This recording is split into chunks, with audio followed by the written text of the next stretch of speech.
From now until Monday morning, code Espresso is 30% off as opposed to the normal 10%, so head over to gfuel.com and check out any starter pack, new tubs, or shakers if you're interested, and be sure to use code Espresso at checkout. Link in the description below. So it happens just about every time that a major update rolls around, especially now that we have all the updates going out all at once and across all three main platforms, that someone will take a look at the update contents and inevitably stumble across some stuff they maybe weren't supposed to see.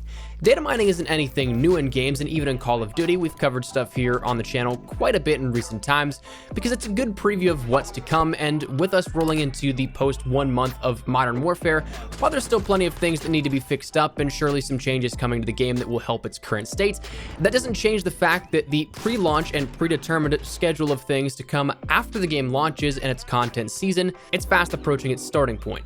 While we don't know when exactly, we know that December holds quite a bit in terms of what will likely be Season 1, thanks to Activision's earning call a few weeks back, and it turns out that Update 1.09 may hold some of the contents already within it. So today we're going to break down what we learned as of yesterday and the update that went live for all. That said, let me know what you think down there in the comments down below as we pass by each of these. And of course, if you are new, do be sure to hit that subscribe button if you guys have not done so already. We're on that road to 300,000 subscribers, and we'll keep you up to date with all things you need to know about Modern Warfare and all things Call of Duty on a daily basis. But that said, let's talk about the leaked contents. First thing, a sort of disclaimer to start. As always, what we talk about and discuss in this can't be put up on screen, unfortunately, and what will be discussed is linked in the description below.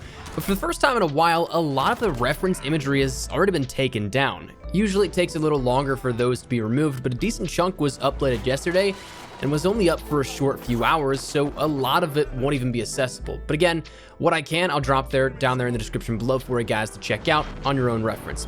That said, let's start out with the Battle Pass. One of the big things I'm sure a lot of people are curious in how it works, and probably one of the biggest things we'll see here out of this, but we still don't know much about. The only thing that was data mined was that of the logo and the logo animation. The contents have not, and personally I think I'm okay with that. I don't know if it's for some reason like an anxiety thing that last year's was so not worth it and so irritating that was just filled with stickers and all that I don't want to see it, and I don't want that band-aid ripped off. I don't know if that's the case, but either way, the contents haven't leaked just yet. But the logo is a sort of Grim Reaper holding up a sword straight in the air with a Roman numeral of 1 beneath it. My guess is presumably denoting Season 1, and then that will change as we go on throughout the year.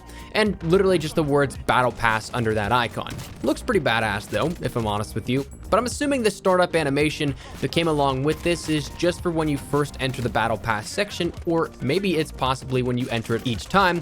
But like I said, that's all that was leaked in relation to that. And unfortunately, that's since been scrubbed from various different sites. So if I can link it, I'll put there in the description below, but that one might be harder to come by.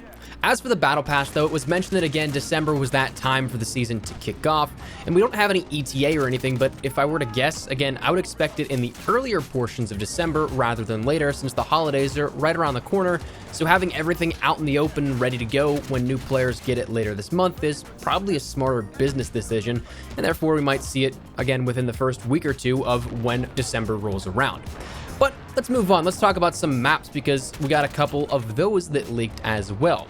What we saw out of this update was actually kind of surprising to me. We do know that we have a ton of maps, 38-ish if I remember correctly from the base game files of the game, pulled from a data dump right around a launch, but what we saw was the progression of 2 that we already knew of, that being Crash and a reimagination of Wetworks, both not necessarily new, but well on their ways to complete in the game files, way further along in development than they were of just being strings of reference code back whenever we first learned about them, but they end up having some loading images and also a bird's eye view, so let's talk about these a little bit.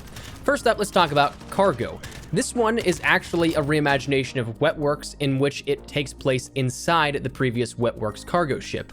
It was described from leaks previously where it would be inside the hull with all the cargo like the mission Crew Expendable and the We Are Leaving sequence. What's cool about this is that based off the imagery we see, which looks like it's sort of a loading image, and that static image that is on the map selection screen in private matches, it looks like it has a change in the ambiance to it, set to what looks like in the north somewhere with with the Aurora Borealis in the sky, no rain, and a rooftop swung open so that you do get aerial support in game, so you can call in those cruise missiles, you could call in those helicopters, and so on and so forth. But the interesting part is that this actually looks really small, like a tight 6v6 or maybe even a 2v2, but we'll have to wait and see with this one.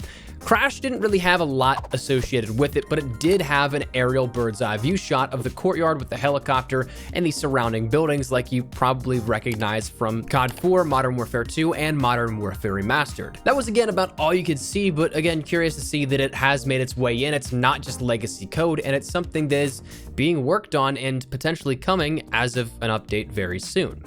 What's curious about this though here with these is how much comes in the next content drop. What I mean by that is that sure, one is a new map by all accounts, that being the cargo map, but it's still kind of rooted in that nostalgia of COD 4. So with two remakes coming, if you can call them both that, would they both come in a content drop at the same time? And presumably, if they are so close to being done, presumably this season 1 content drop. We have absolutely no idea if that's going to be the case, if that's the timetable for these releases, if there's something that may just be closer to completion, but they're not coming at that time. We don't have any idea as to any of that, but it perplexes me that two air quote remakes or reimaginations of classic locations may be making a return around the same time. That usually hasn't happened before. The only time that we saw that happen before is literally like legacy map packs in which the Back in Black maps for Black Ops 3 and then Black Ops 4 at the same time with launch. That stuff happened, but it's not often that we see that kind of stuff. But outside of maps, we also saw a decent bit in terms of operator information that was leaked as well. This was a continuation on the leaks that we saw about 10 days ago now at this point, where in a previous update, I think it was 1.08 or 1.07, we saw that 13 additional operators were in the game files.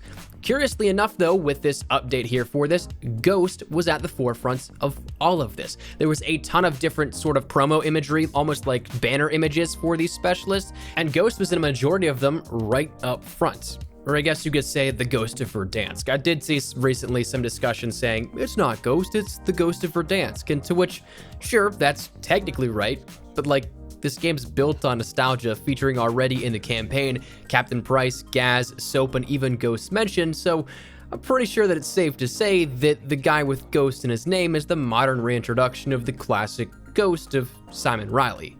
But I digress.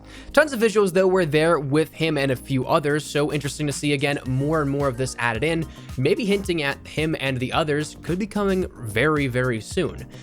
But there's an interesting catch here with this, with what we also saw on top of this. Based upon game code, it seems to indicate that the shop will also be making an entry soon, and those COD points that you got with the collector's editions seem to finally have an avenue to go towards.